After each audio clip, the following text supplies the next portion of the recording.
So here we are. We get home from the Northampton contest and we're all ready to get prepared for the team trials. And it's kind of a little story, and it decides our tenants have kind of moved out and the new tenants want to move in, and we have to do all in the space of a week. We have to totally clean, paint, fumigate, get all the mice and ants out of the rental property and whatever. So we're going to be away from the shop basically for a week. But then we have Carlos Serra's contest coming up, and what we're going to try to do, and I've brought the plane in because several of the things I wanted to do, probably not going to get to do any of them. I wanted to make a spare carbon fiber gas tank, just so I had a spare. I wanted to, the prop I had on at Northampton, I think just had a little bit too much pitch, even though we didn't get a lot of video. It was only a one round contest. I don't think we got any. I came away from that thinking the prop I was using up there could use a little less pitch, so we're going to work on that. We're basically going to make Dan Banjock, this is stuff I'm going to bring to Middlesex for the Philly guys, going to make Dan Banjock a custom tune pipe. Now here's Danny's drawing, and he's got some special requirements. This has to have the curve in it to go up around the wing. His pressure fitting has to come out on a very specific angle because this is a very tight plane and it's in the scoop. And we have to custom fit and custom make a back end. I had to make a mold for this back piece so I could make the stinger exactly the way he has it on the original plane. And of course the original one has a cone baffle, and we measure that off the mean average. We've already got the cone in the pipe that's sitting out waiting for the resin to dry, and then we'll fit the stinger up and everything. But in the meantime, I have some really cool video from Dave Midgley. Now Dave, of course, is working on all this stuff, and Dave sent this video down of a couple of minutes of the machine shop work that went into making that wing mold that you saw in the previous video. And check this out. This is a, I won't even guess at how much it would cost if you just paid somebody that you didn't know to do it. But Dave is really intense, and I guarantee you next year I will have one of the wings out of that mold.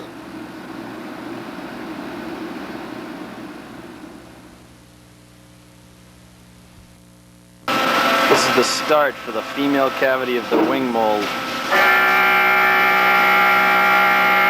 So for those of you guys who didn't think this is serious stuff, here it goes.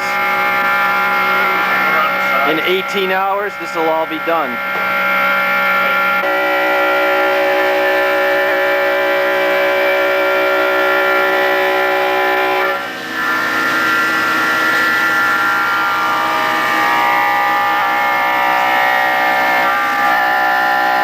This is it, after a whole year.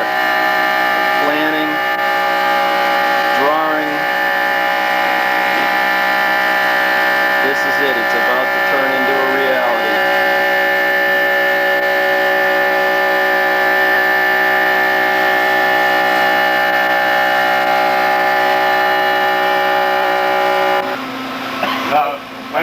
We have it on record when we crash. Yeah, we have it on record right here. I didn't do it. You're the closest one to it. Hey, the next girlfriend's got to be at least 30.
if you remember on the B25, Jimmy Snyder made us these really nice aluminum plugs that we made the rubber mold from for this ship.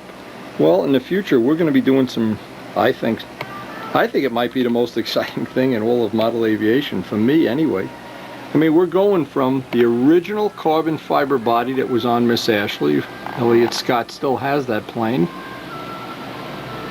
to the Typhoon that was all carbon fiber but didn't have a carbon fiber wing, down to this guy who has the second of the Miss Ashley series, and he has the carbon fiber wing but not the body, carbon fiber spinner, and the bottom is of course of the fuselage is carbon fiber. But what I'm getting at is we have evolved to the point now, and that's going back to '96, so it's probably 7 years or something like that. We've gone from making relatively simple parts like this 5-bladed prop for the Spitfires to very, very sophisticated parts like these cowls. And I mean, these cowls are ultra light. I don't think there's any way on earth you could make a piece of balsa with that light, or accurate, or well finished, or in that short amount of time. Now the point is to make parts like this and to add these airplanes to the world that we live in, it takes tooling. Tooling is the key to having this stuff happen. Whether it's our nobler cowling or our various designs of tune pipes, all of these things require tooling, and somebody has to pay for the tooling. That's part that we've run into brick walls in the past. We'd like to do things like Dave is doing, but we just don't have the money. Things that makes the carbon fiber tanks a doable thing is having all this aluminum tooling, and this is certainly part of it. This is part of developing any new thing, is having what amounts to be relatively expensive tooling, but then from that tooling you're able to make things that you can't make without the tooling. You can't make a carbon fiber tank by hand. You can't do it. Nobody can do it. But with the tooling and with a little bit of development time, it's possible.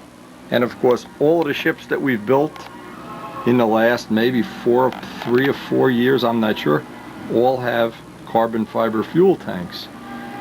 We've had some problems along the way with them. We had problems with one that somebody was using some combat fuel or RC fuel that disintegrated some of the well, it looked like it was jello or something. Mickey Taffender thought it was a problem that the fuel was interacting with the EPON.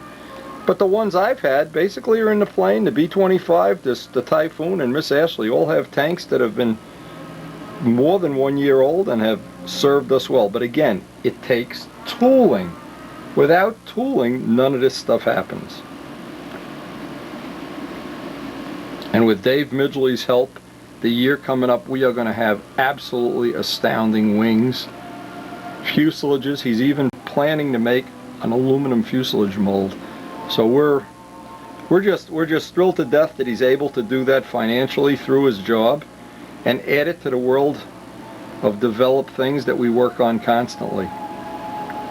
I really enjoy the challenge, and when that first part comes out of the mold, it's like, I don't know, well, it's like having Chicky jump up and pull the food out of your mouth.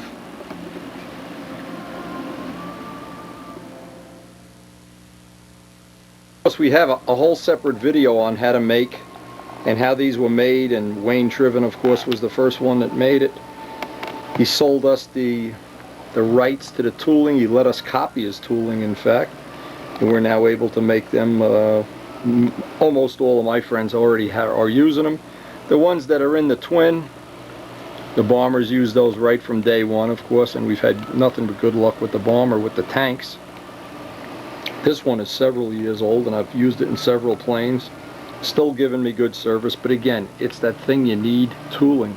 And somebody's got to put the money up and do the work to make the tooling, no matter who it is, whether it's me or Brodak or no matter who, Rich Oliver. Somebody's got to do the tooling. Well, let's look in the mail. We got a lot of cool stuff in the mail today.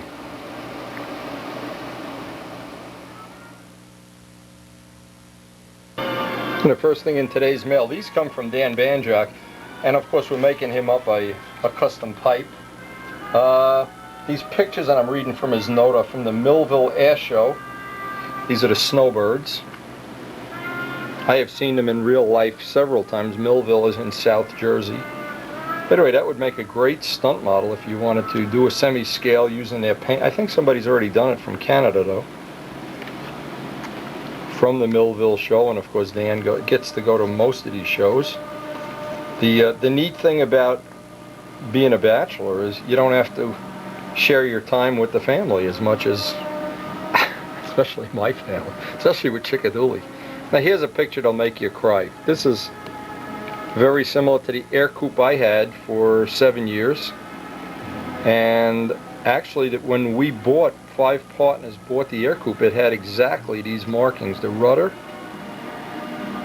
it was owned by the Civil Air Patrol, and it was run out of time, and so we got it real inexpensively, and we together between the 5 of us put a ton of money into it. We had a Porsche interior, and I had Imroned and stripped the whole airframe while the motor was out, and did a pretty sophisticated paint job on it.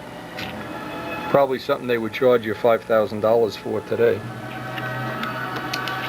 But as Dan always does, Dan always gets to the front of the line. Look at this. I mean, now tell me I'm not eating my heart out here. Look at this. They had a 25 at the show. The A10 sneaking under the tail here. And this one is called Panchito. I believe this is owned by the Ghost Squadron, but I'm not sure. There are of course several still flying. And the Millville Air Show is, I've flown into Millville many times. It's a great little airport. Anyway, those are from Dan. Dan, we're busy working on your pipe today, trying to get it ready so we can deliver it at Middlesex. I'm up here, it's after midnight, and I'm working on your stuff, so I know you appreciate it. And the first pipe lasted, I'm gonna guess, 3 years, maybe more. 3 years of service from a pipe is on the high end, I think.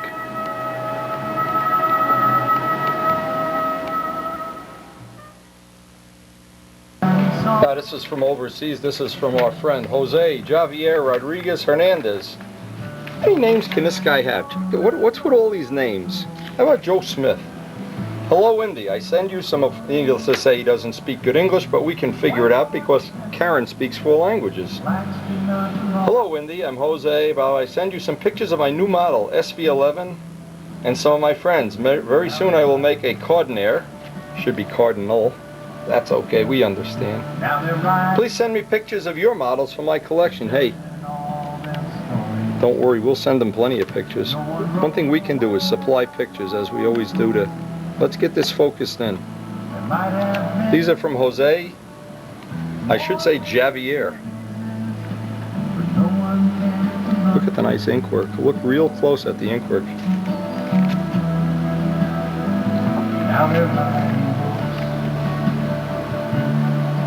This guy's name is Pedro Gel. Check that out. Look, he's got the Red Baron lettering. Now, he doesn't say who this is from.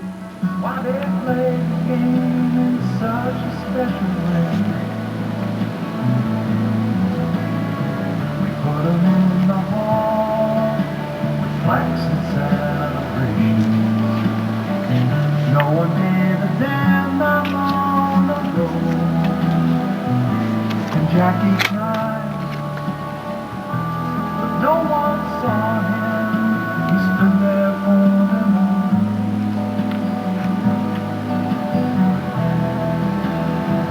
Now they're in the hall.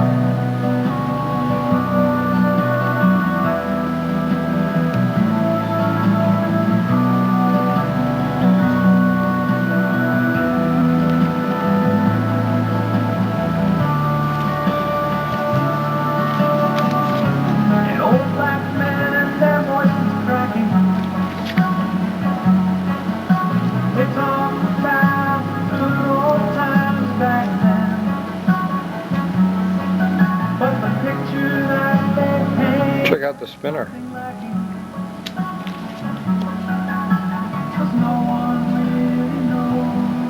good night again.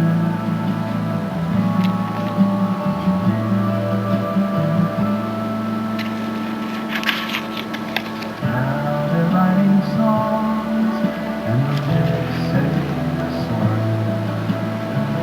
Such a different tune, not long. He's reading Playboy like Ted Fancher. I wish I had some way to change it, writing all along.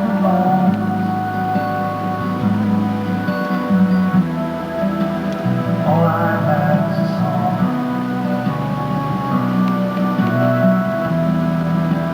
All I had is a song.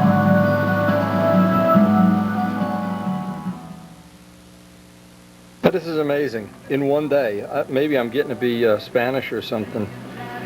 This fellow's name is Jesus Ibanez Gonzalez. Well, Jesus, we're going to send you I'm going to have to go get some photos printed up. I usually send everything I have into Stunt News, but we'll find some. Anyway, it says this plane is about 63.5 ounces. Acrylic paint, synthetic clear, ink work powered by an Estes 51.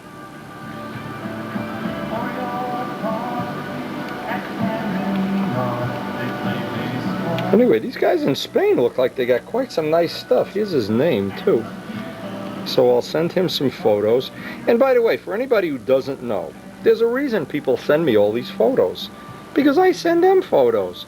If you want to make like the equivalent of pen pals worldwide and be like Windy the Second, it's easy. Send people photos. It's not that hard. It's not expensive, that's for sure. I mean, I always feel if somebody comes to my house as a guest, even somebody I don't know, I'm more than willing to buy them a pizza for $10, $12.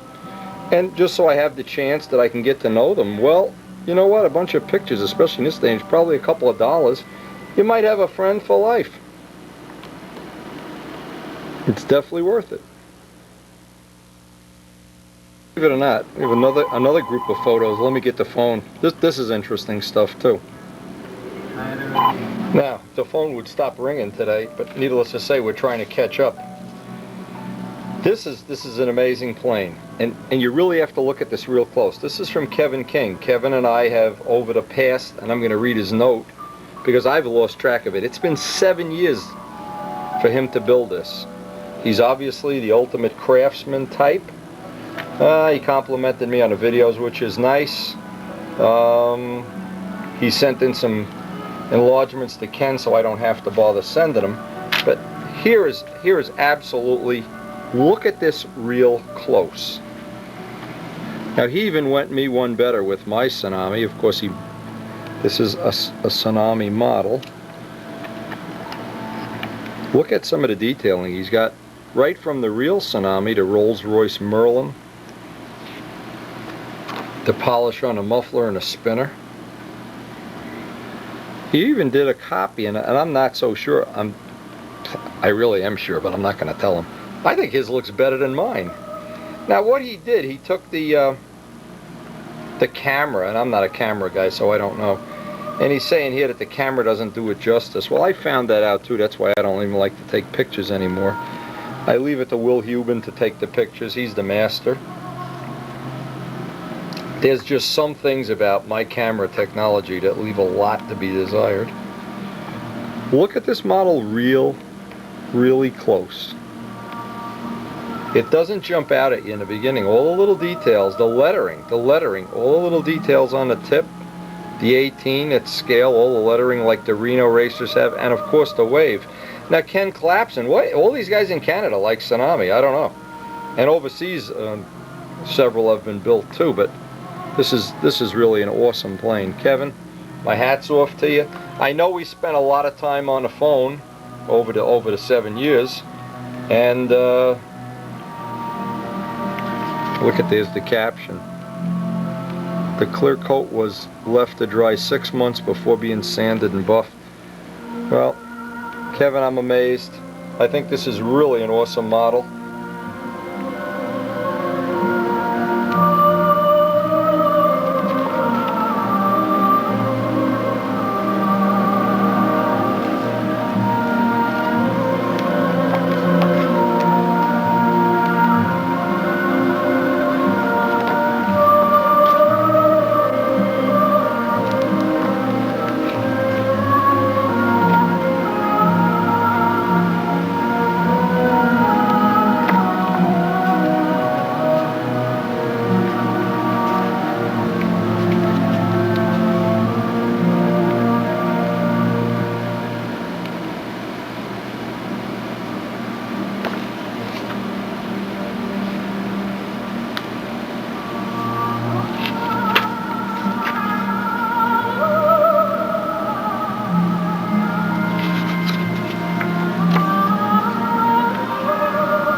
I have to admit. When I've been one-upped, I've been one-upped. Kevin, that is absolutely awesome. And I, for one, love the profile view of this plane. If you go back to the 95 Nats videos, when this used to corner, boy, that would lock in. I really thought this plane, it was one of the designs I really have liked over the years. And there's no telling, I may build another one. Now here's a little problem Kevin had that we talked about, and I'm going from his note, the stab. He had the thing where he didn't put a hole in each rib and an outlet air so that the stab would puff up when it would get hot. Well, he put 2 holes in.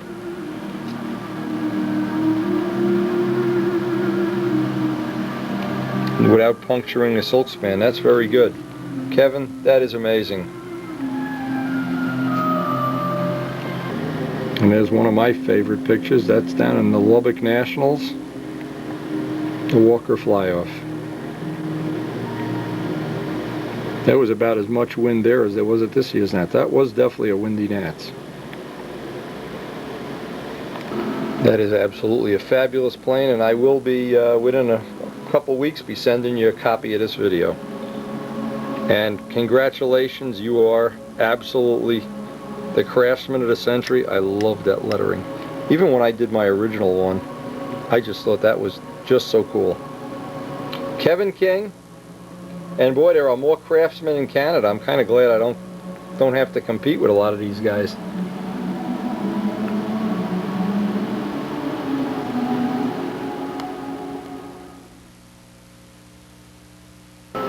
Now I sent these people out some real nice photos, and I hope we're going to develop a little friendship with them. They seem very willing to send some pictures, and for me, it's actually, I just love seeing the world of model planes through different people's eyes, not only through the people that we compete with here in the United States. And they obviously have some craftsmen there.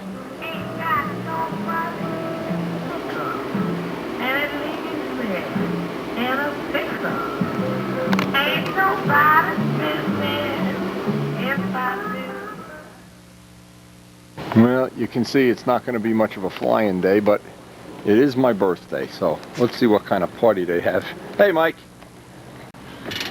Let's see what's going on. And Can we go out again? let's see. Okay. Uh-oh. Okay, let's go. I smell candles. It must be some... Oh! Somebody's having a birthday party. A surprise.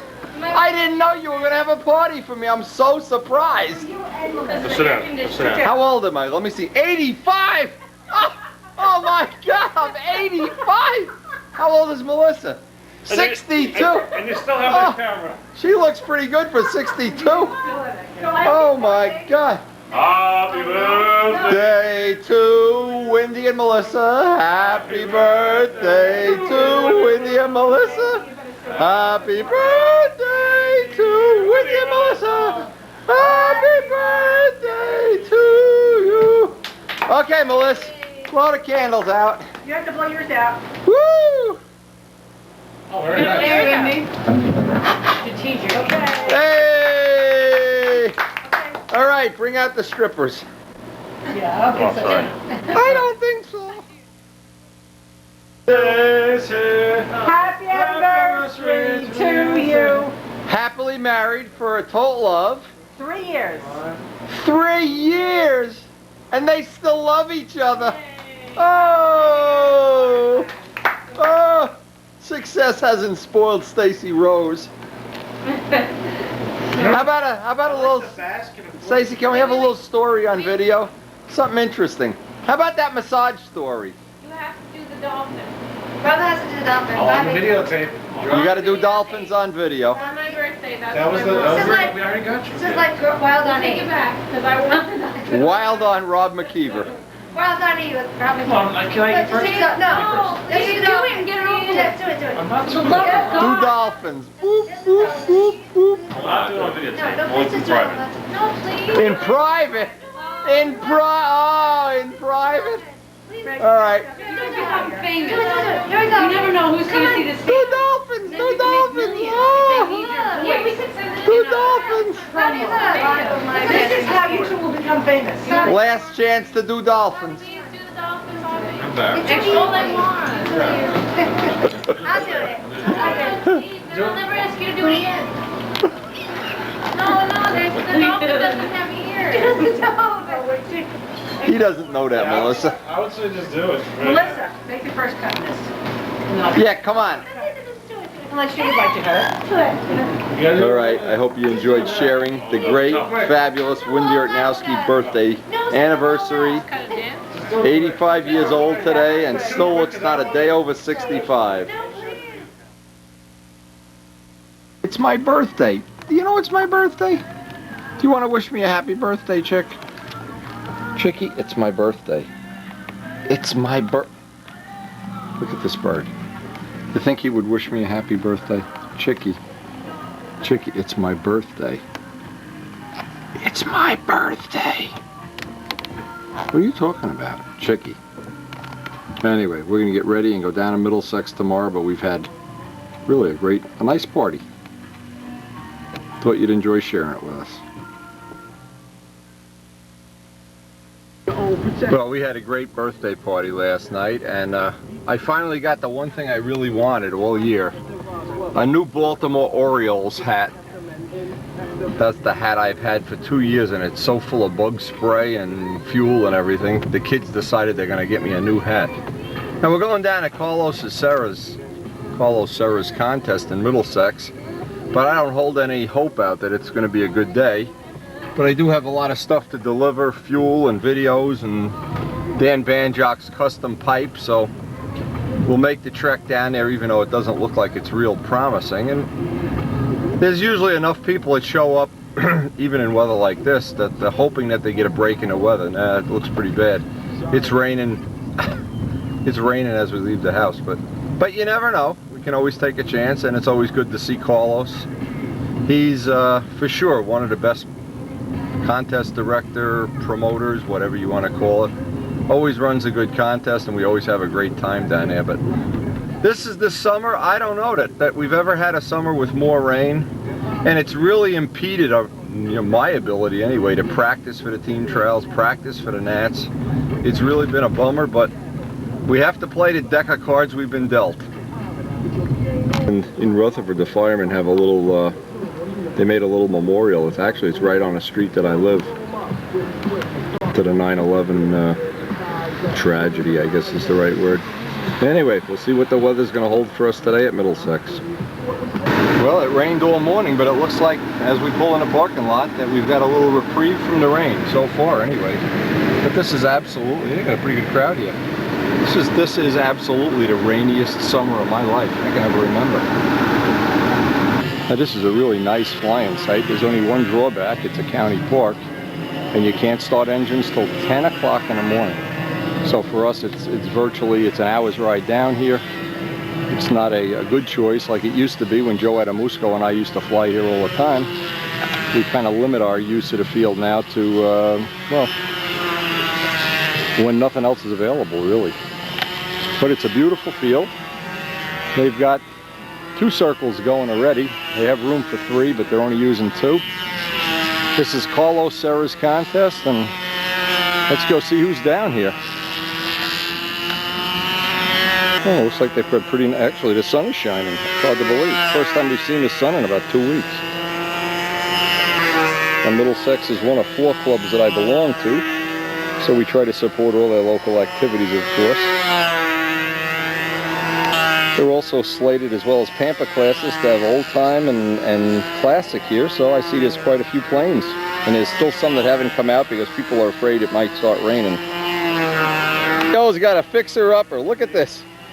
What do you think, you're in real estate? When does this go down the next $5 in price? Well, next contest. Is it like Sims, wherever there's a predetermined mark down, at the end of the day it's free? Yeah. Yeah. Hey, Banjock's old-time ringmaster that has a slew of wins. He just keeps adding to his list. Of course, the reason it wins is because he's an excellent pilot. He's had several different motors on here, including Sato's. and always puts in a good performance.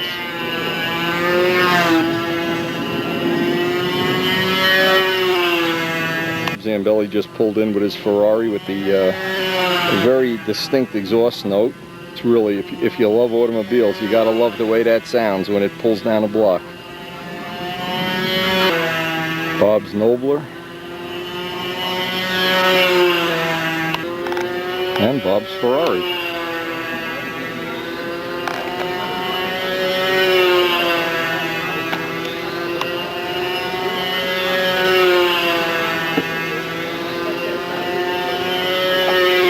Name and house, Cardinal.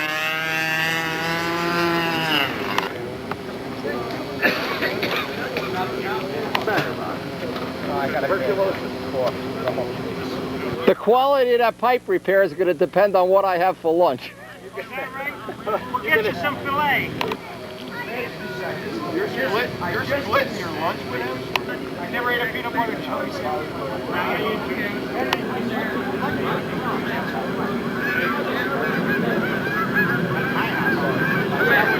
As we have the omnipotent geese always flying over the field. We never get rid of these guys. They just keep coming. There's no end to them either. They proliferate.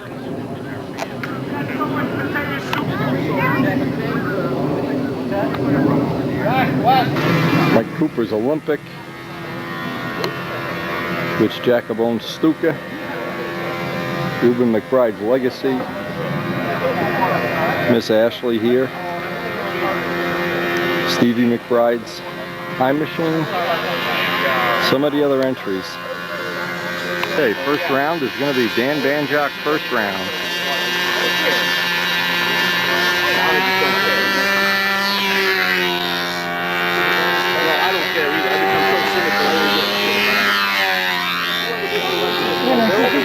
Yes, go ahead.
stuff.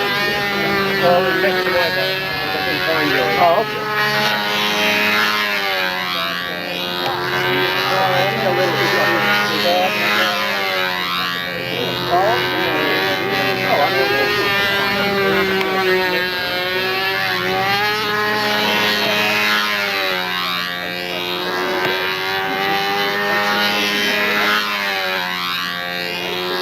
Just hit the unlock. What are you going in? Trump?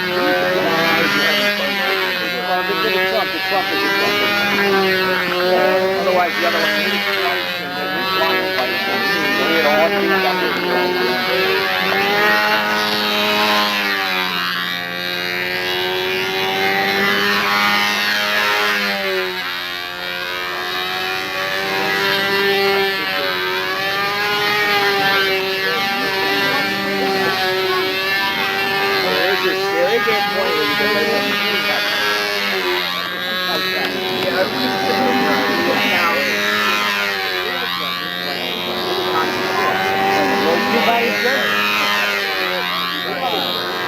I bet you fine looking peanut butter and jelly you have there.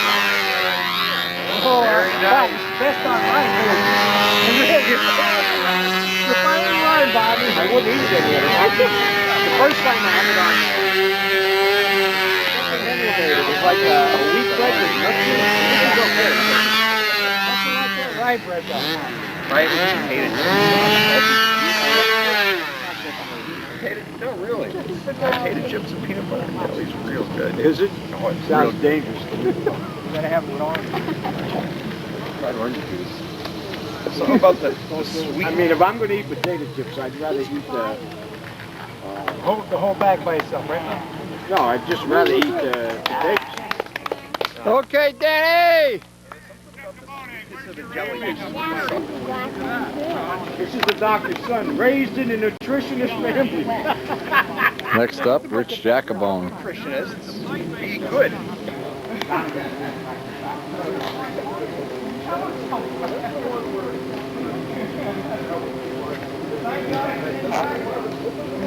Remember his name. Henry, he's out there somewhere.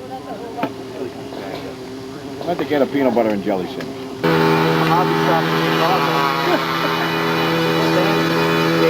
The Rich Jacobone first official flight.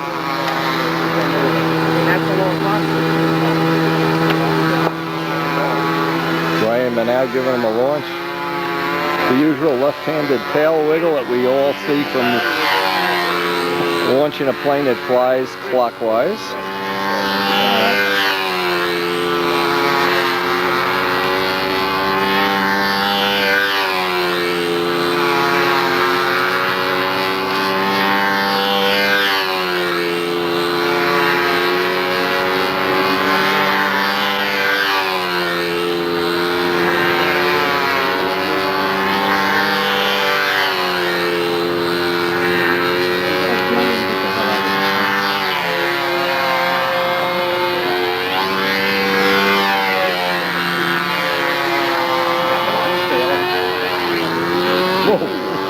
Well, he must have been watching you fly, Bobby. You've been giving out flying lessons this week? Right. Just me. Bobby, how low can you go, Lampione? Not me. That was a high flight I had.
With Neil Bigman's. This still isn't yield. Is that with a carbon fiber prop or This with was a nylon prop. Nylon? Oh, this was carbon fiber, yeah. It actually grew back. Oh, you got some nylon and some carbon. The problem is I can't feel anything. There's no, like, the tips never, they're just not the same anymore. You know, it's almost like when I had the heart surgery. That is never, every now and then I have to go like that because the shirt feels like there's two people on your chest. Yeah, very nice. You got a nice black nail. I had a bunch of those when I was doing construction Here's work. Monday. You got the Monday, you ought to get tattoos. Monday, Tuesday, Wednesday. He learns quick, doesn't he? There's 140 pounds of torque on a wrench on a F-16 bomb rack when it came off the head of the bolt. Oh. Slammed into the side of the hardback. Oh, it hurts thinking about it. Oh, I thought I broke the thumb. I'll bet. I'll bet that ruined your whole day. Oh, it did. My head was on the bench for about 30 minutes before I can get up and say anything. Here we are at Injury Central. Bob Zambelli.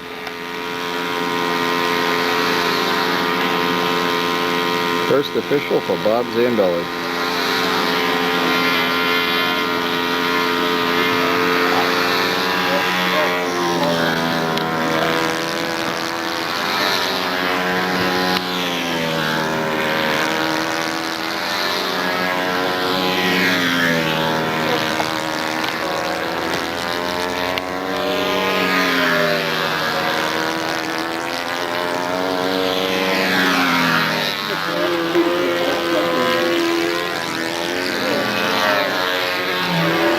I'm not sure if he has a Sato 30 or a 40 in there or what four-stroke. It definitely has the sound of a four-stroke.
Didn't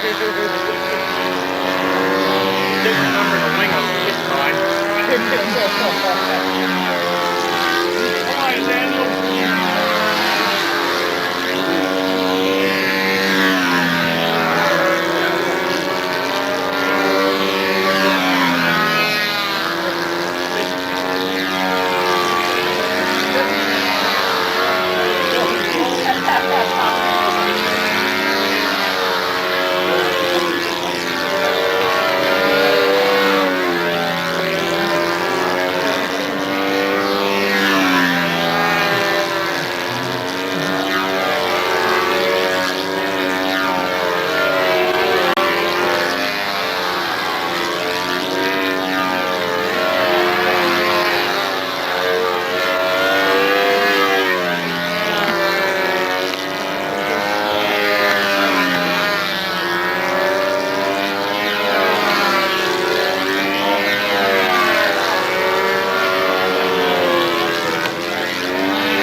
Ball back up.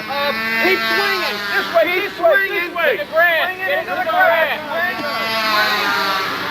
You're over. You're over. Flip it. Hey! It was running out of power. I thought it was just... Well, some guys will do anything to get on a outtake video, huh? Bill Suarez, first official.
Hey Rich, are they going to fly the second round of expert or advanced, did he say? I assume they're going to fly advanced. Maybe we should go get some lunch while they're flying advanced.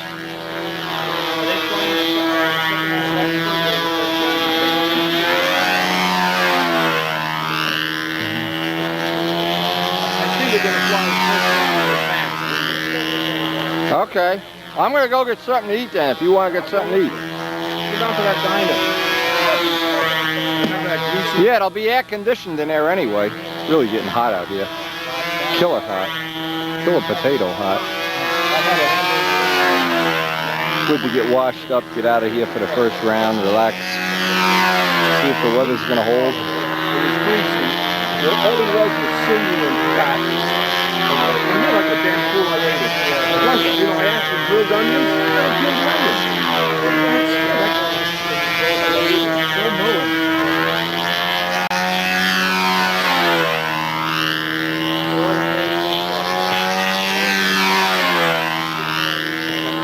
Oh, okay. Who's on third? Who is on third?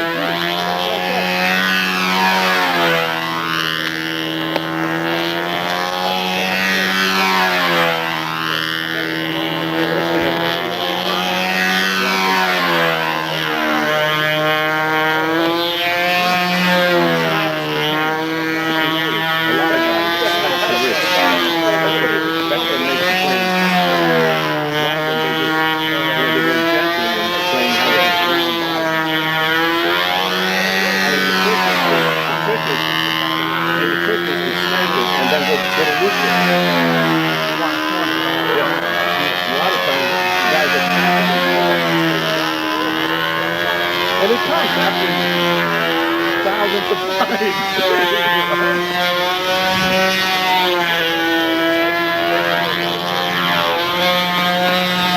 Billy Suarez, the last one of the experts in round one.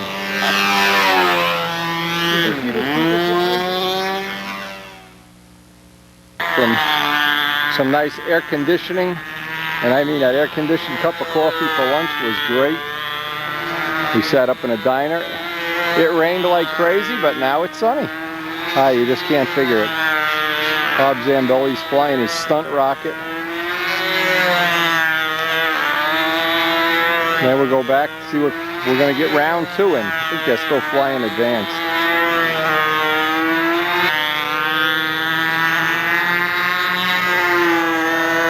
Well, the way it worked out for us, we only stayed for the first round, and it's raining and there's thunder in the air, and I have work to do at home, so I decided to quit while I was ahead.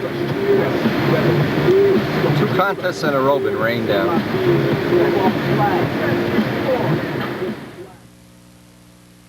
Boy, it sure has the look that we've made the right move. Wow, is the rain coming down. Holy mackerel. Anyway, it's been the story of the 2003 contest season. Rain, half contests, I don't know. Umbrella sale, I wish I was in the umbrella business. With all the rain we've had, at least one thing, flowers are growing well. Anyway, Les Demet has the backup motors that we're going to use in the team trials today. He's going to bring all 3 of them up to the club field.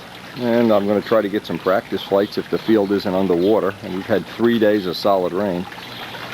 And hopefully get all these motors broken in and determine which will be the motor that's in the plane and which would be the backup motor. And the only real way to do that is pick a day like today that we have, well, basically a throwaway day. You can see there's almost no hope it's going to be a nice day. It's getting cloudy already. But we can run the motors and make a decision which one of the motors would be our first choice and which one would be we'll have 2 backup when we're done.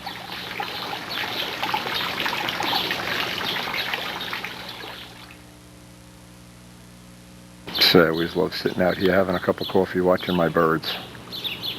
It's just great to start the day with some little interaction with the birds as well as Chicky, of course. But anyway, Les is due to be at the field in about half an hour, so we're going to get the car loaded up and head down to Circle Burner Field.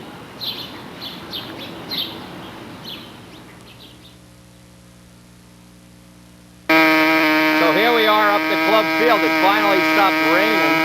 Look at the mud we have to deal with, though. What a mess.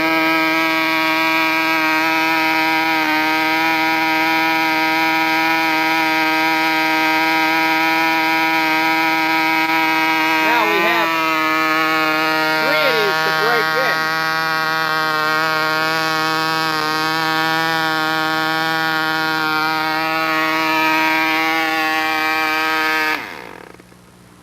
And what I'm trying to do, I'm trying to get some runs on each one of them without the header, without any exhaust system, just a short run like that. Let it cool down, run it again 2-3 minutes, let it cool down, do that 4 or 5 times, then run it like a normal run for roughly a gallon of fuel. And when we're done, what the objective here is then we're going to put it in the plane and fly it, switch out the motor that's in there now. We have 3 61s, 2 bar stocks and 1 cast case, and I want to fly all 3 of them, hopefully, and then pick whichever one I feel is got the nicest run character. It's certainly not a power thing with these motors. Whichever one has the best run character, leave that in the plane as the #1 motor. The secondary one will be the backup motor, and the third one we'll just have a spare of a spare in case we need it when we go out to the team trails. And if we need more than 3 motors, we're going to kill Richard Oliver. So that's the way it works. I keep all the spare parts in a box, and believe me, after run oil, once they're done, put some after run oil on them. Keep them in a plastic bag with after run oil with the exhaust all plugged up so that they don't rust. Nothing bad happens to them.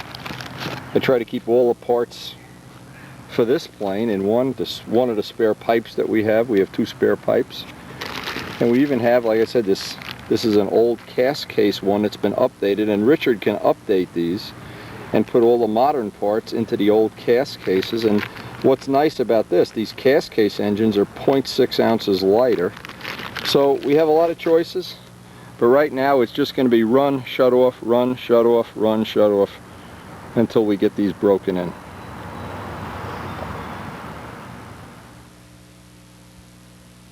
Really nice. It's a really hot day, so we'll be under the shade. Our little test stand under the shade, under the beach umbrella here. I feel like we're on vacation.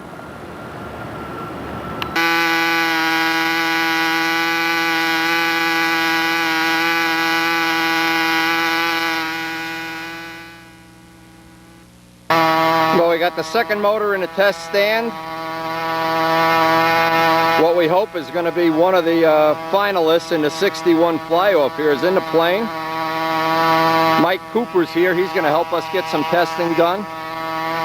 And we're hopefully going to have, by the end of the day, know which of these motors is the primary candidate for our team trial package.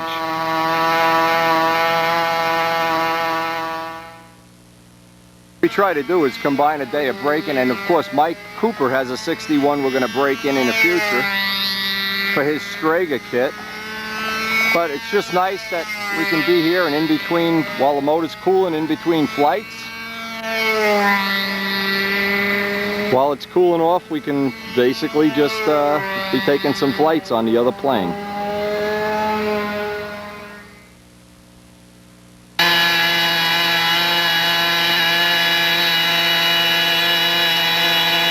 What do we got over here? Larry's flying his combat job. The scale guys are here with their cubs, or 1 cub anyway. And believe it or not, this is the first day in like 13 days that it hasn't rained. So we're just trying to take advantage of that. Get some flying in.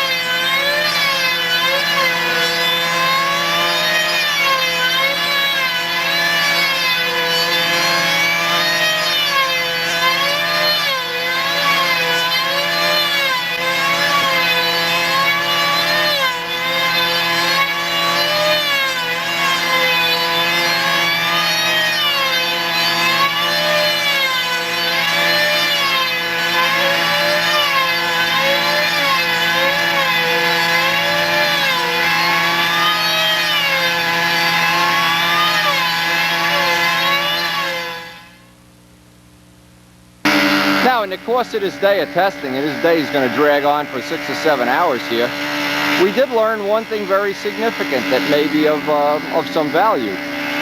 On the second of the motors that we broke in, we had a plug that we used for breaking in, a SIG plug, just one that we just happen to have, and we couldn't get the motor to come down off what amounts to be off the pipe. at around 9,500. As soon as you go below 9,500, it'd start getting rough and just wouldn't be sounding right. And we put in one of Rich Oliver's glow plugs, the hot ones, the number ones, and it smoothed the engine right out to where it's really, really nice right now. And that's a significant gain over what we had. This is the plug that came out. And we have Rich Oliver's plugs. These are certainly worth trying in your whatever setup you have. Definitely worth trying.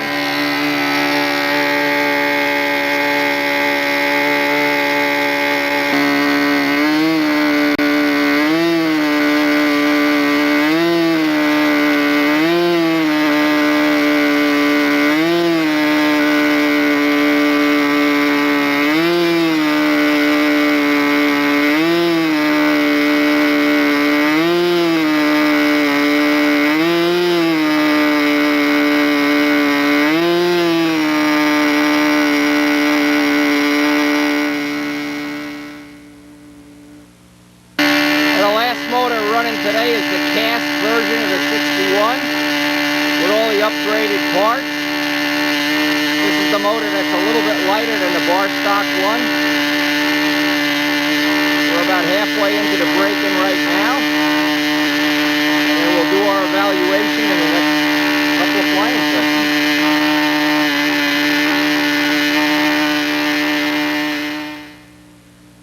I have to admit, I'm really partial to these old bar stock motors because this brings back a lot of memories of when George and I were doing the original development on these. This one looks like it's coming in like gangbusters. Really excited about getting this in a plane maybe tomorrow. Problem is we've been here the whole day running motors and breaking motors in, and look at this. This man never gets tired.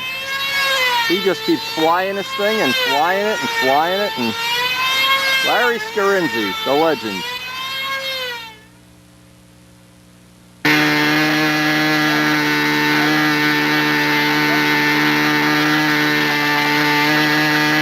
Everybody's an engineer. Everybody's a motor specialist.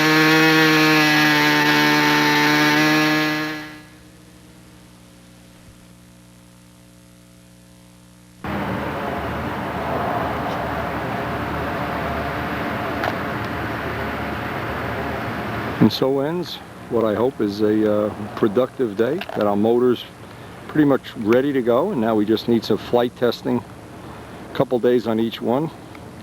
Keep some notes on them and figure out which one's going to be in the plane when we head out to the team trials. Now, believe it or not, after all this bad weather we've had, they're predicting a nice weekend for our circle burner fun fly. Karen's little private garden is growing, and because of all the rain, boy, everything. Look how long this grass is. Wendy, you better get home early and mow the grass today. Anyway, we're going to meet Joe Adamusko, hopefully up there if he could break away today. And it's the weekend we normally have a little circle burner fun fly, one of our social events. And it's my birthday. I'm 58 years old today. Now, if you've never been up to the circle burner field this time of year, we're in the middle of August. It's August the 16th, in fact. Again, my 58th birthday. But this is a place that it's just hard to describe. This time of year, the guys from the club all get together. We get out here early before the real heat of the day.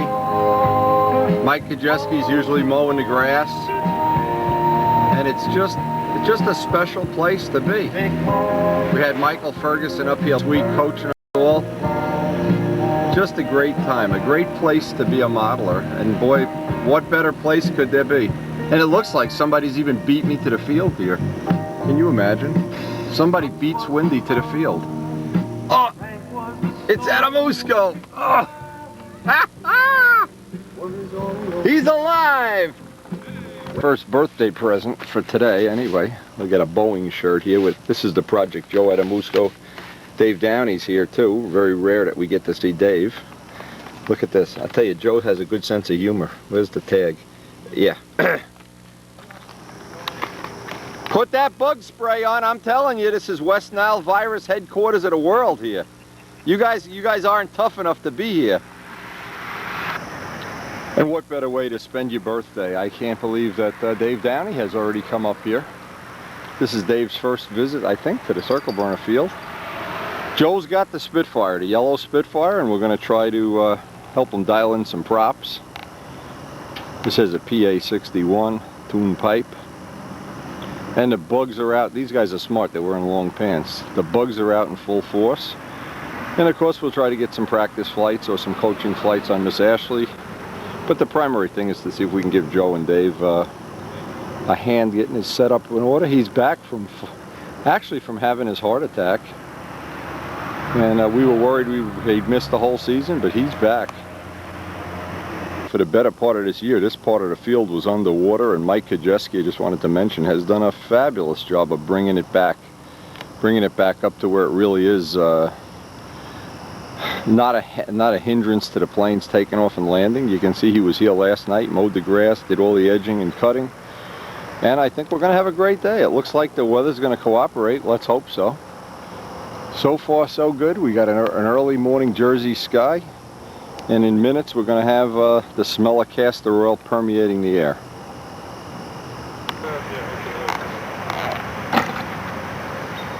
When these tune pipes sit in a car overnight or for some length of time, ooh, it's loaded with oil. You put lighter fluid in there, Joe? Yeah, probably too much. Yeah, okay, just let it work out.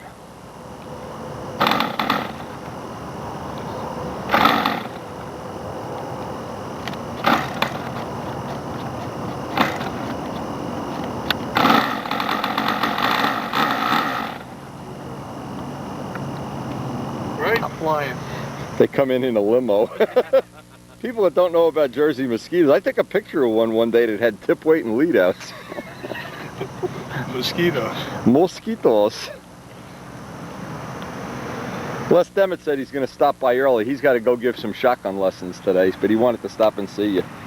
Little did he know that the amazing Dave Downey was going to be here. Mamma mia. I would have brought the citronella candle so we wouldn't have to sit here and get eaten by the mosquitoes. Now, what was always the rap on this plane? When I flew it in Middlesex, it just needed handle adjustments, and well, it needed a day of trim. Well, first of all, when the airplane was built, the bell crank wasn't neutral with the control, so I always had more up elevator than down. So it was a trimming problem from the word go. Okay. But that's since been straightened out. Yeah, I got that fixed. So, and then I wasn't familiar with how to run the tune pipe engine. Right, you needed some pipe time. So I put the Tiger 60 in there. It was okay, but I could only get a certain size tank in there because of the way the tank was. Right. So I was limited. So I had to detune the engine to get a run on just under 6 ounces of fuel with this. But I think it works better with this. I just need you to tell me whether the engine is doing this and that right, or that prop needs this or that. It's 12.5 diameter, 4.5 pitch. Okay. And we'll see. I'll get it going to 9,800.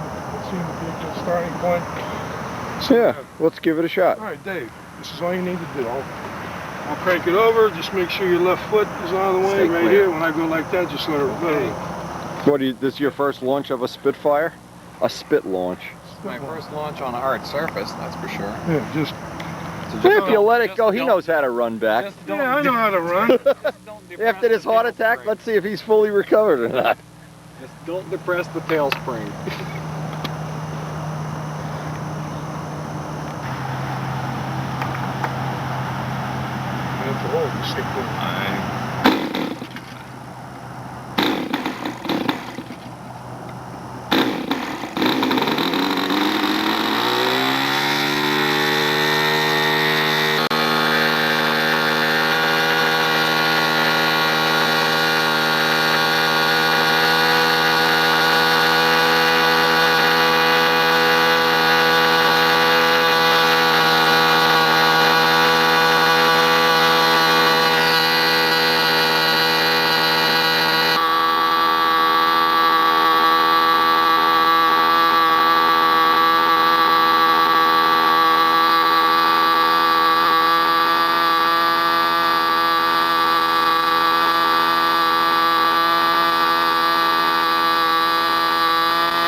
And was he setting that on the ground? 10,000? I think it's 9.9, okay.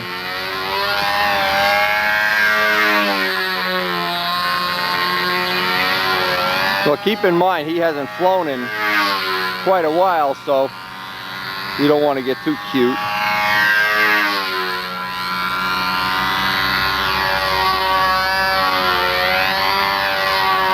Seems like he's got a pretty good motor run right off the bat. See here, the air is totally dead though, Dave. Right. See, if you don't walk maneuvers this early in the morning, you go through your wake the second or third time, you can't believe what'll happen to the plane. The plane will look like it ran into a truck. It'll just stop in midair. 720 in flight training. Exactly, exactly. It's very eerie.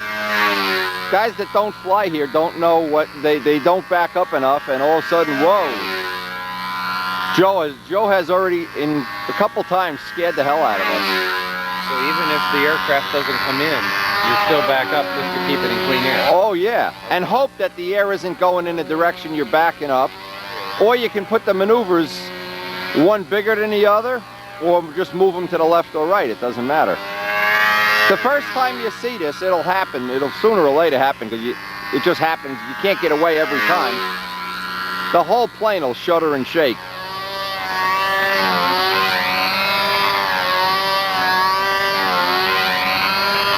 And then when you come through on a second lap, where you've done a maneuver, the plane will come by and go in midair. You don't know there's a hole in the air right there.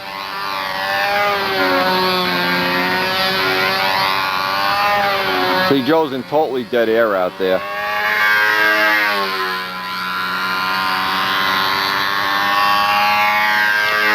I don't know what he was looking for, but this is not too bad right now. The motor's running nice.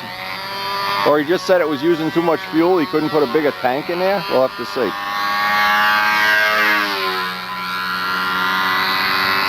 Of course, and then when you go to the Nats or the team trials, the air is exactly the opposite. It's uncanny.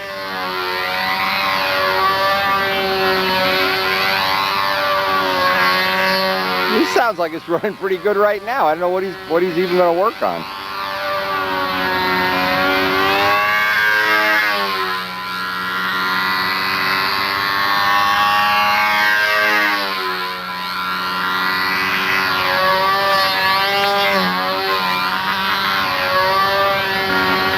Is there any break at all on Twin Pipe? It sounds to me like there's a little bit of a break. Yeah. Well, it's a different sound, it's a different resonance, but if you don't have it, if you're just running the motor as fast as it'll go, it's useless. Nobody does that. Years ago, everybody thought that's what they were going to do, is run the motor way over its power peak. Right. Nobody ever does it. Right on the peak RPM of the pipe. Nobody does that. Zero, nadia, none. Everybody is basically doing the same thing they did in the 50s, 2-4 brakes. And if it doesn't break, it's really a handicap.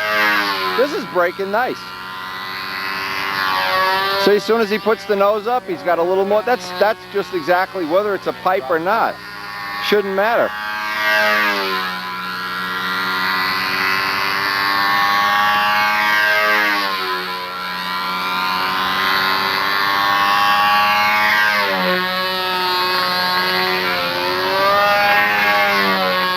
I flew this plane already. This thing flies nice. Even when it had the bad push rod, it flew okay for me. Joe tends to like to make the handle too big and over control. When you look at a pattern, every time there's an error, it's an overturn, not an underturn. You know what I mean? You watch, every turn that'll be wrong will be an overturn. He's just too big and strong. He needs to get his feminine side into the flying. Okay, warm up, first flight for Joe.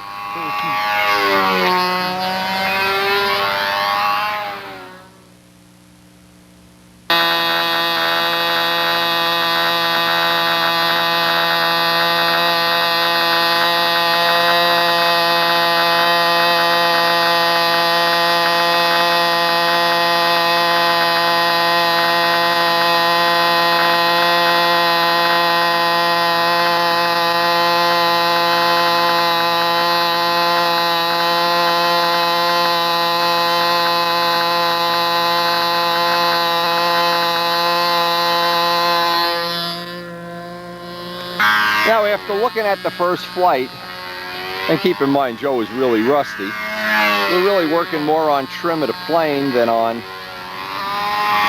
actual, like, coaching doing the pattern. But when a plane is overturning or has a tendency to overturn, which is what this plane does. Now let's watch all the maneuvers, because this is something you can apply to any plane, is videotape one of your flights. You can't go, the air is totally dead. You've got to back up and slide up, and it's almost pointless to try to fly patterns, but we can still trim the plane. When there's a control input error, and it's more than the normal amount of time. In other words, if you're coming out of maneuver and you're flying into the ground constantly, you want to open up the handle. If you're coming out of almost every maneuver and going up, or like on an outside square up, that means the handle should come closer together. Another way you can just fudge it a little bit is move the lead outs back just a little bit. That adds some stability. And that's what we're going to do, is we're going to move the lead outs back a little bit each flight until, well, let's see, let me see if I can explain what I'm trying to do here. Because this is something that, you know, anybody, especially if it's a new plane and you're working on basic flight trim. Now let's look at whatever the errors are. We don't need to look at anything but the errors. See, that was a high pull out. High pull out, okay. But when there's an error, it'll be an over 90-degree turn, or more than the amount we want to have. See, that one went up. That one's better. But it's that initial one that you'd like to make the correction for. Once you set the tone, and once you can see that almost all your errors are in over control, this triangle is a little flat, this leg flies way too far out. But try to identify as a way of trimming a plane. Now, if it was the opposite, if you were flying into the ground or not turning enough, then maybe you want to either take nose weight out, move the lead outs forward, open up the handle. Combinations of those.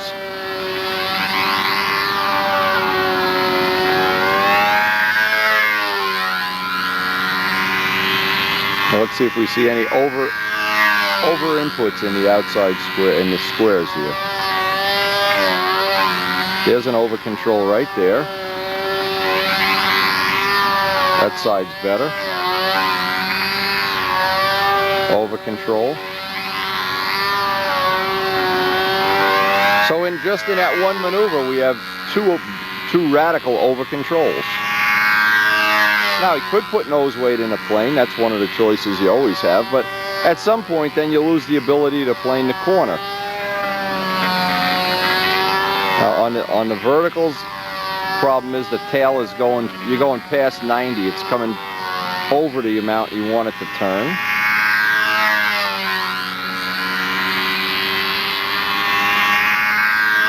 Now, if you had unlimited amounts of stick time, you can learn to live with a lot of these things, but when your stick time is limited, that last turn was way, and that's an over control. The third corner was way over. It should be coming down, not back like that. But anyway, I'm sure Joe will find this video useful. And this is one of my favorite planes, too.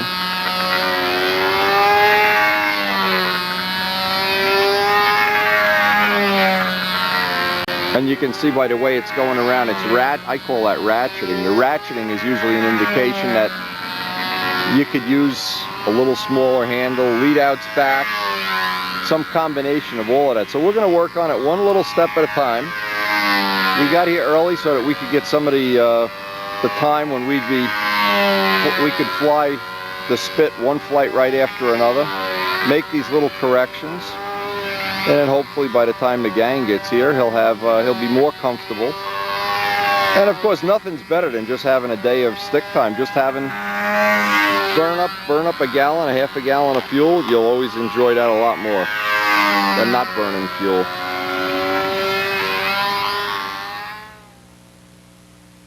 So one flight after another, we're making some incremental progress on this. But again, you got to remember, as far as stunt patterns go, in dead air and when you haven't flown after a heart attack for a while, you don't have a lot of stick time, not a good time to be pulling 4-foot bottoms. But here's something I'm really excited about. Now Dave Downey is, and we'll let him talk about it after the next flight, and Joel will take a little rest. This is the H1 Racer that unfortunately, like Miss Ashley and like Tsunami, and actually Strag is the only one of the planes that I've modeled that the guy didn't get killed in. I just never thought of that. But he's got some, did Banjock see this yet? This looks like Banjock's plane. Top secret stuff. Top secret? We can't tell Banjock, huh? Oh boy. Anyway, the guy did get killed. He got killed in this, right? Yeah. Oh man. But anyway, there's the, obviously a candidate for a carbon cowl, or a Sato, or maybe even a jet. Wow. And it's got retracts. See, it doesn't have the, it's the 30s look plane with retracts. So this ought to be interesting now. We have one Stuka and one Spitfire here. But I think everybody's rooting for the Spitfire. I wonder why. Hey, you know, Rich, I'm surprised you don't. Now I want to get this on camera. Hey, Rich, I need a commitment. You're going to build a bent wing Stuka over the winter? We're going to have a... I'll tell you one thing. If Dave goes ahead and wants to devote X amount of hours... He doesn't have to. Just order the wing. I'll do it. And making the plans... You don't need the plans. Just get a foam wing and I'll help you do it. Plans. What do you need plans to make a Stuka for? It's like making a lunch pail. You don't need a set of Boeing drawings to make a square plane. You only need it for a Spitfire.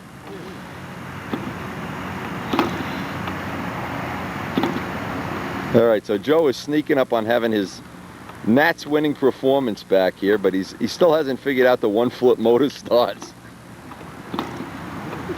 He's right. There we go. There we go. Famous last words. Sound?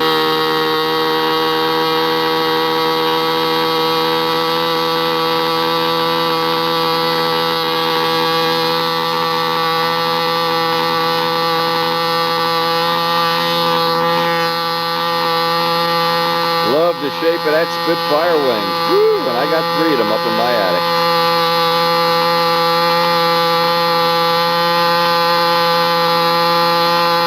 Hey Dave, my wife got me a gift certificate at the local train store. So this afternoon we're going to go have lunch and we're going to go pick out some more trains for my train layout. Ah, it's great being 58. We just had this massive power blackout. Oh man, I was in the middle of working on the plane. Parts all over and the lights go out. Joe's right. Did you guys have the power out, Rich, by you? I can see you in an MC-72. Hey, Rich? That's not as controversial. Rich, was your power out too? Yeah. From that power grid thing? Yeah, we got it back in about an hour and a half, though. We were lucky. I was downstairs working on a plane. I had it all taken apart. That blackout came. I couldn't believe it. I had Karen holding flashlights and the bird was flying around in the dark, falling into mirrors and stuff. Well, what happened was a 4:15. I was working at my desk. Yeah, it was a little after 4. And then the power went out. And I said, well, I didn't think it was such a massive power outage. So I said, well, I'll give Smokey his shot. So I had to go outside to measure the amount that he needs. Like my cat is diabetic. Oh, okay. So I got to give him a shot in the morning and one at night. And then I said, I'll go home. So that's what I did. I gave him a shot. And I went home. I went to the post office. Their power was out too. And I drove home. The power was out at home. Couldn't put the air conditioner on. So I said, I'll take a nap. That's what I did. So I got some practice putting Miss Ashley back together, putting the motor and tank back in with in the dark with a candle and a flashlight. Loads of laughs. flying with your wrenches out here in the grass? I'll tell you what, flying here is always an adventure. Life is an adventure. You know where you're going, it's not an adventure. Even when there's no air, there is a little air that fills you up. This field is for tough guys only. Wimps need not apply. You haven't lived until you've flown a good quality stunt pattern here. Okay. And when you have everything cooperating, the mosquitoes attack you. And then you go over to go to the bathroom and a snake is in the urinal. Looking at you. We don't even know if that's a poisonous snake. It's somebody's pet snake or something. It's amazing. We have a big green snake that every once in a while is by our outhouse, and we don't know if he's a pet snake or a killer python or whatever he is. I gotta videotape him later. Are there poisonous snakes? Well, with all this water, I'll bet there's poisonous snakes around here. Moccasins come up from Louisiana. You know, hey, Dave, Tom Niebuhr bought a house in Texas with a flying field in the back. And the first day he went out to fly, he felt something by it. He backed up, stepped on something. It was a rattlesnake. He said, oh no, oh. I said, that's why people in Texas wear cowboy boots. They don't wear them because they look nice or they're more comfortable in sneakers. That's to protect you from being bitten by rattlesnakes. Has anyone ever fielded a Curtis Army Racer as a stunner? I don't know. Curtis Army Racer as a stunner? I'm not sure. I think Sheiks had plans to one. I've always had a thing about I'm not sure. Schneider Cup type racers. Even after all this trim stuff, there's still over controls in the pattern. We gotta keep hammering on Joe. Oh, he hasn't flown. Nah, he needs stick time. But every flight's getting a little better. Plus, he was having a little trouble with dizziness when we went overhead. He was getting dizzy? Yeah. I don't know if that's still there or not. That may have gone away by now. Yeah. Make sure he drinks plenty of fluid when it's this hot, too. Even if you're not thirsty, keep drinking. Practicing up for VSC.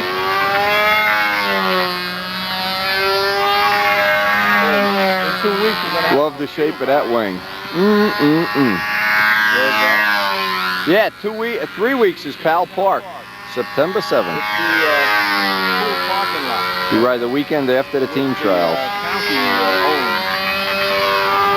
That's why they were talking about the yellow line. Right. So they've given us permission to utilize it when the pool is shut down. Yeah. Probably the best flying area in the East. It is the best. Pretty big cats. Now, they're dangerous animals, no question about it. But she had this enclosure, had the cats there for 30 years. Not one. And so it turned out to be quite a day. We got a great turnout, and it's still early. People are still coming in. Great way to celebrate my birthday, that's for sure.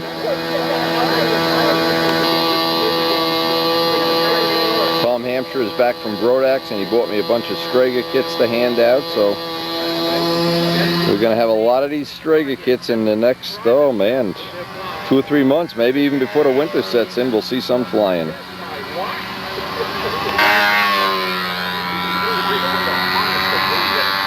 And Joe is really getting his stick time in. I think he's having a really great day.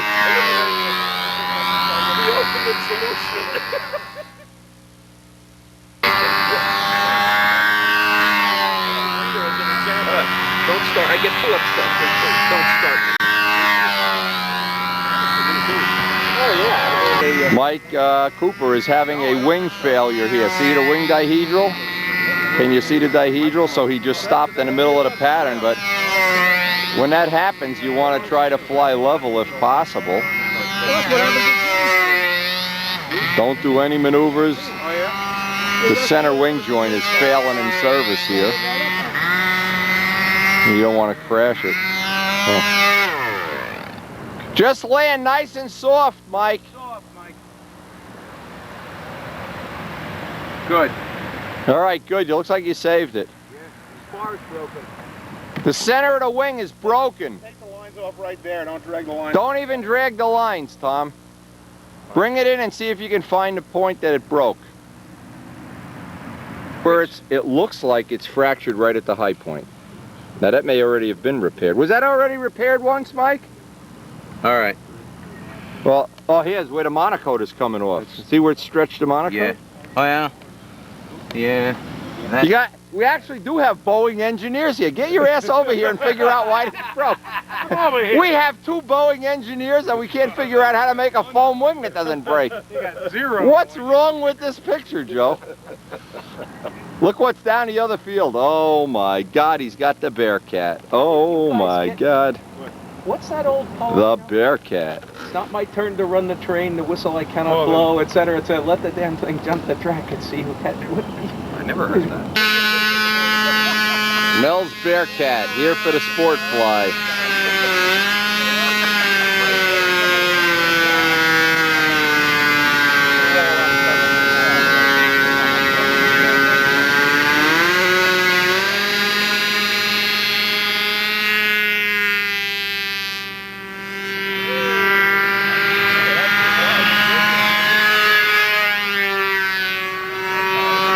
Well, what a way to celebrate your birthday. Wings folding, Boeing engineers by the dozen, Bearcats, and we go home to a gift certificate from Mike's Train House. We'll add to our one and only model railroad collection.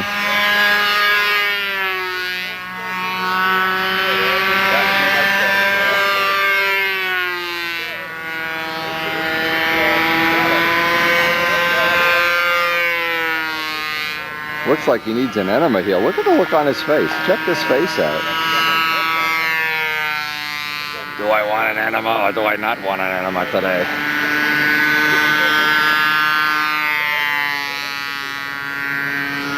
This would be a candidate for a big 91 or a big 4-stroke. A little touch and go action.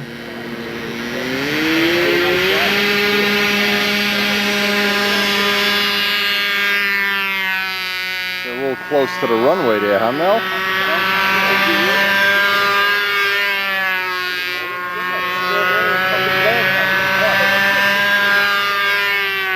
Anyway, I just don't know that we've had a better day all year at the Circle Burner Field. This is the prime day, August the 16th of the whole year, for a big fat boy birthday.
And talk about the ultimate birthday present. Ed Cotton has volunteered to make a model, of course he's an architectural modelist, a full-scale model of a coal loader for our model railroad.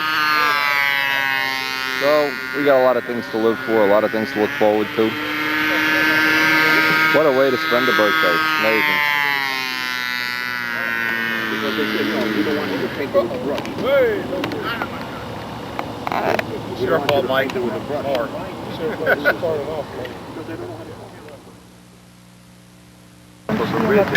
Still looks good, Joe. quarter scales. Same thing with Augie does the same thing. He's always taxiing through there. Give a little bit. You can get Maybe the they think same. they got seaplanes. I don't know. Get the same effect with a piece of foam behind it and rubber bands. Or Yeah. Originally. okay. Well, we want to see. Man, if you start doing more maneuvers, I think it would have folded and you crashed the plane. Yep. Let's just take a look at what failed. Oh yeah, Tom spotted it. Tom was, you know, I wasn't looking for the wing. Who look? We saw this plane fly all last week. All last week. Well, when you were here. It's got 300 flights on it. Oh, okay. But it should never break. Well. And if it's still here, I can fix it, you know, well, you can fix it yourself even. Well, who needs windy, you know? I love when these guys learn how to do their own repairs. Then I'm out of the picture. Tom's going to do the repair. No, but you want to put more glass cloth on there. Yeah, but I'm going to have to get around to the other side. I have to look at the whole thing. You may have to make a hatch on the top. Make a you know, a removable hatch.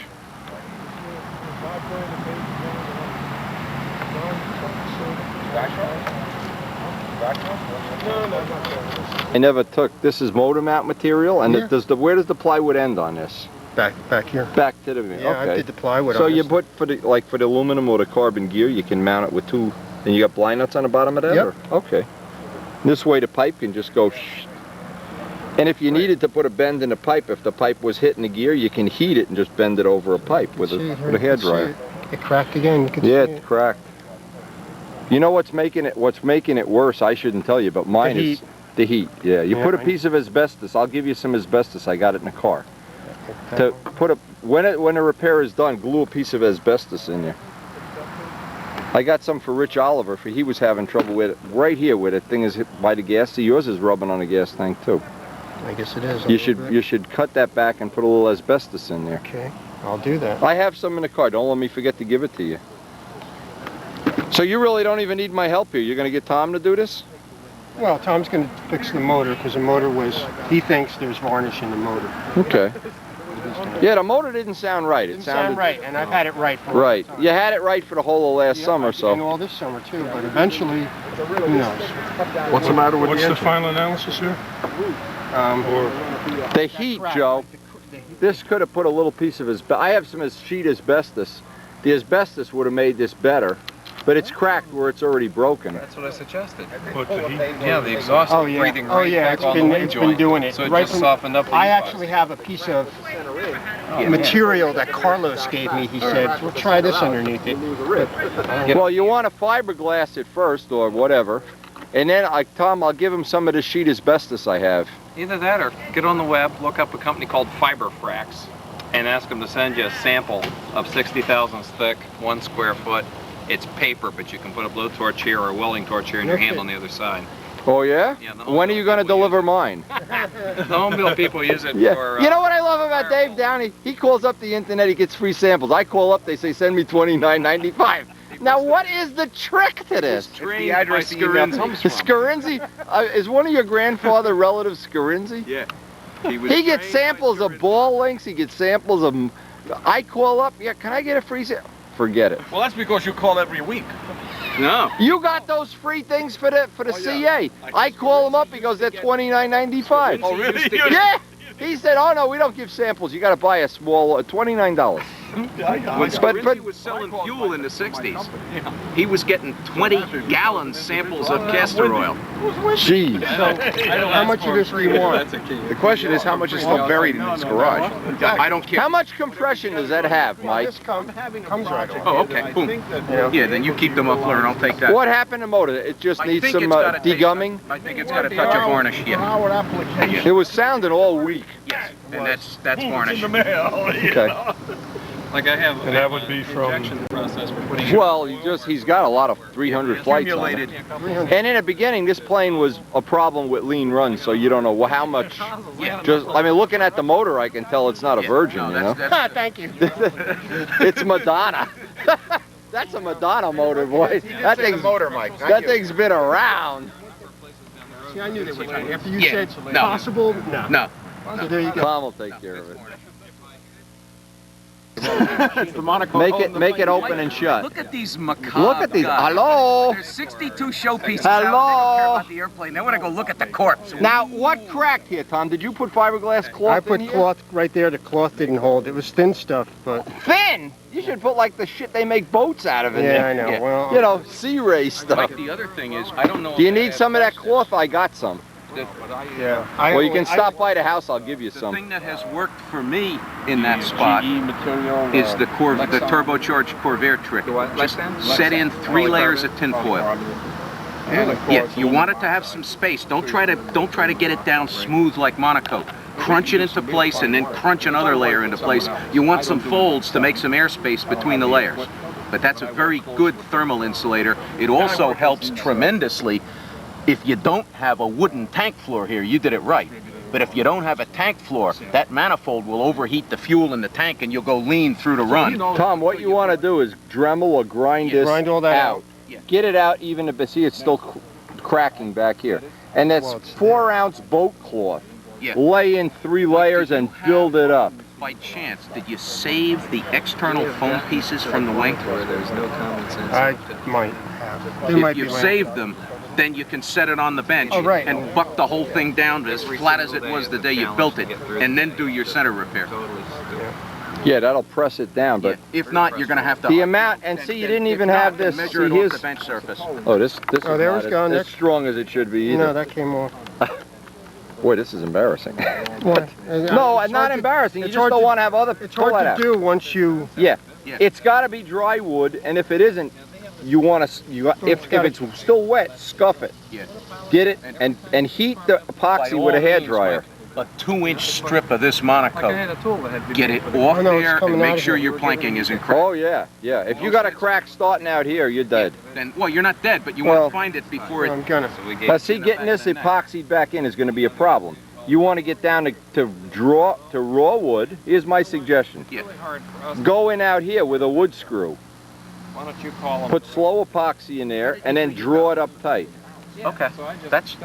You know, that's, but what it is when he glued it, see how rough it is? Oh, yeah. It only caught, Yeah. it needed, or put a C-clamp on it. Yeah. We shouldn't be burning out at all. My opinion should be going right to another department in my house. Boy, we're all experts. How come everything's breaking on us? Well, wait, I'm no expert. How here. come... If we were so smart, how come we don't have $100 between us for a bunch of coffee? My question is, if we're so smart, how come we know so much about repair technology? Yeah, a smart guy wouldn't have to know anything about The repair. airplane is a 1/4-inch pin. How to repair the airplane is a 21-volume leather-bound set. There's only one guy here that makes money repairing things or knowing what he's doing, and it's Dave Downey. And The he B25 makes guy. money because he has free samples off the internet. He knows how to get free. Yeah, that's the only reason he got rich. He doesn't know anything about B25s, does he? Upgrades that Mike can do while he's working on it. Now, he's got the right idea on a carbon prop, but I'd put 100 of these. Get this as rough as possible. Rough it, this is good, but even rougher is better. An engraving tool is good. You know what engraving tool is? $9. Oh, wow. In Staples, you can buy them.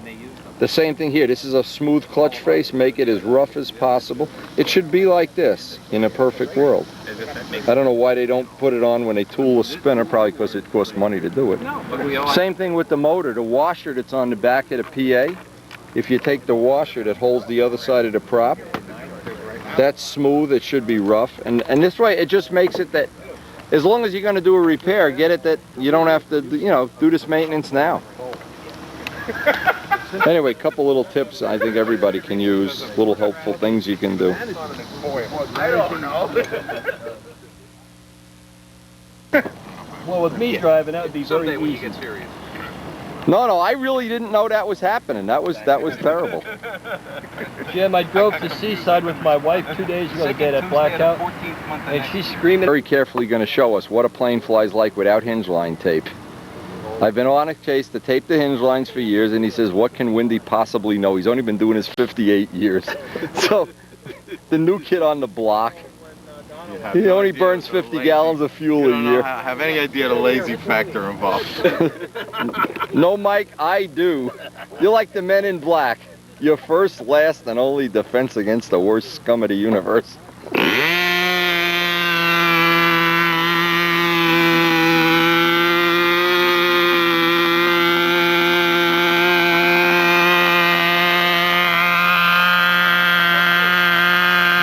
So that was Wendy's 58th birthday.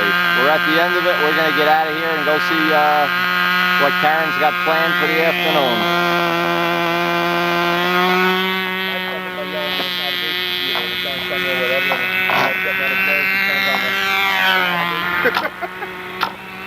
Got another woman in the car. You're gonna do that. Your wife. You're not going to flip that barehanded, Larry?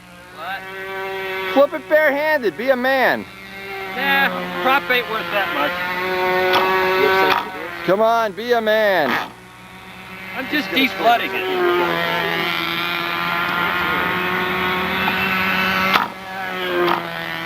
it. Isn't combat flying fun? Oh, here we go. Here we go. It's getting mean now. Whoa!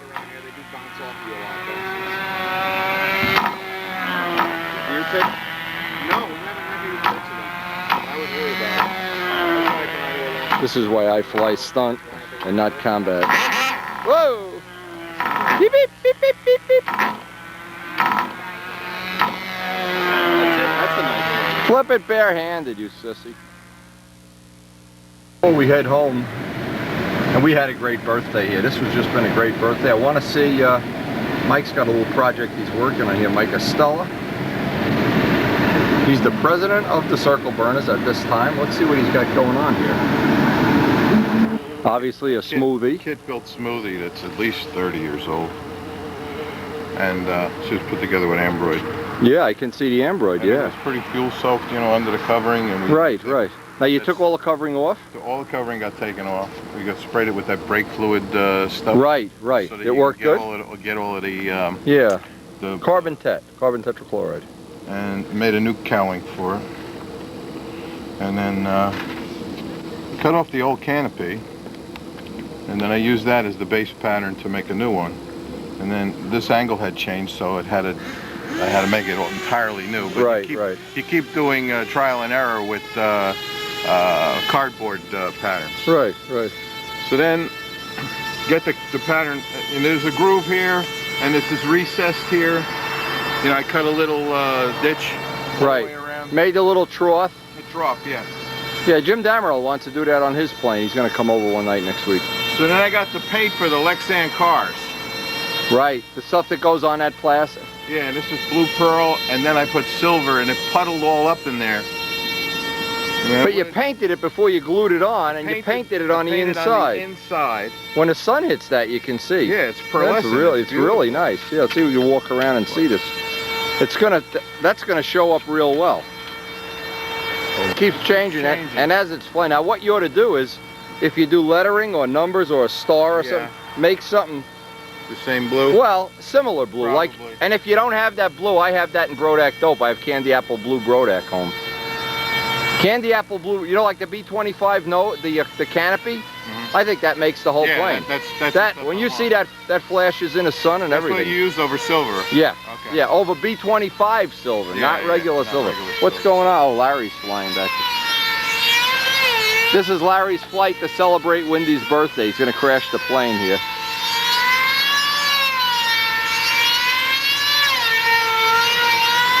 Mike, I'm on my way to the train store now. I know you can relate to that. You're going to bring over some engines. We'll have 5 engines on a layout pretty soon. We'll have too many engines. No, we won't. Is there such a thing? I'll extend the layout. There's no such thing. No, it's like having too many model planes. Right. There's no such thing. In fact, I got a gift certificate from Karen for, I got to get some cars, I guess. I don't have any gondolas. I got a couple gondolas. You get one of those multi-car sets, you know, the ones... Yeah, right, where there's 3 in a box or something. Consecutive numbers. Yeah. Or maybe I'll get an engine while I'm there. I don't know. We'll see. You never know. That's the neat thing about trains. You just never know. Now on the way back from the field, I always like to stop it. It's right on my way home. See their koi ponds here. They have some really nice fish ponds. This is Fairfield Gardens right by the Circle Burner field. They really have some nice fish here. Look at these guys. Anyway, a couple of years ago when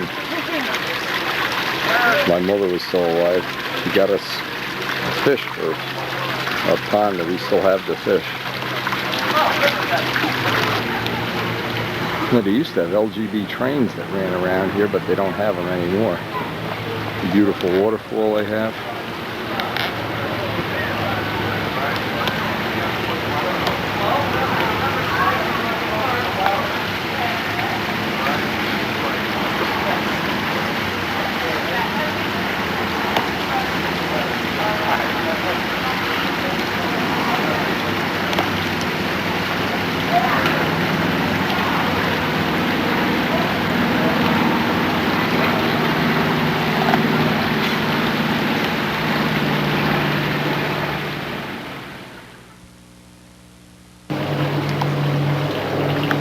You think there's no maintenance on having a fish pond? Forget it. Just buying the food is a problem. Anyway, as much fun as it is to visit other people's ponds, I always love coming home to my own pond, my own fish. And I guess even on my birthday, it's just fun sharing everything with my circle of friends. What a great day this has been. You just can't imagine how nice this has been.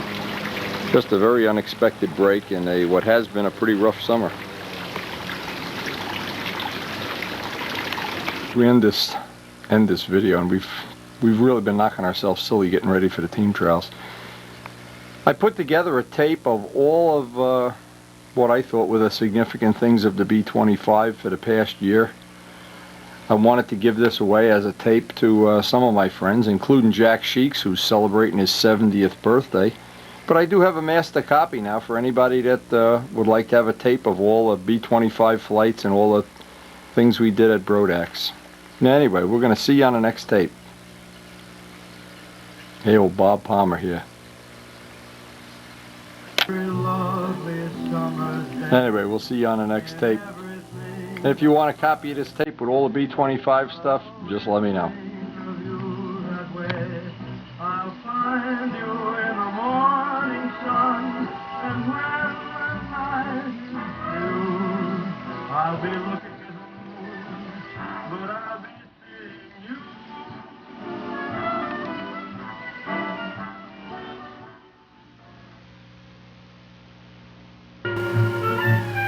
Yeah, there's quite a few nice flights that we have on video, and some of the good memories, of course, of the Nats and Brodax. And we'll see you on the next tape. Actually, we'll probably see you right after the team trials.